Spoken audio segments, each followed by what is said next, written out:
আজকে আমি রান্না করব টক পালং দিয়ে কালো বেগুন। কালো বেগুন বলার কারণ মহারাষ্ট্রে কালো বেগুন অতটা অ্যাভেলেবেল না, মানে খুবই কম পাওয়া যায়। তেলটা গরম করে নিয়েছি, তারপরে পেঁয়াজ দিয়ে পেঁয়াজটা ভাজা ভাজা হয়ে গেলে আলু গাজরটা ভালো করে নাড়াচাড়া করতে হবে নুন দিয়ে, যাতে পানিটা বার হয়ে আসে। তারপরে আদা রসুনের যে পেস্ট সেটা দিয়ে দিলাম। আদা রসুনের পেস্ট দিয়ে ভালো করে নাড়াচাড়া করে নিয়ে হলুদ জিরের গুঁড়ো দিয়ে ভালো করে নাড়াচাড়া করতে হবে।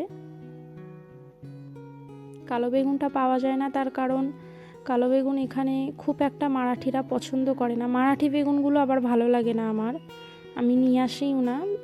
কালো বেগুনটা যখন পাই তখনই নিয়ে আসি। তারপরে ফুটে উঠলে বেগুনটা দিয়ে দিয়েছি উপর থেকে।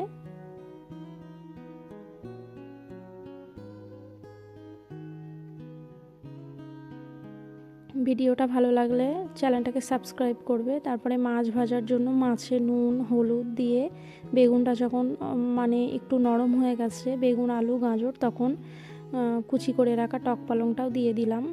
অনেকে বলে টক পালং আর কালো বেগুন রান্না অনেক ভালো লাগে খেতে, জানি না, আজকে খাবো।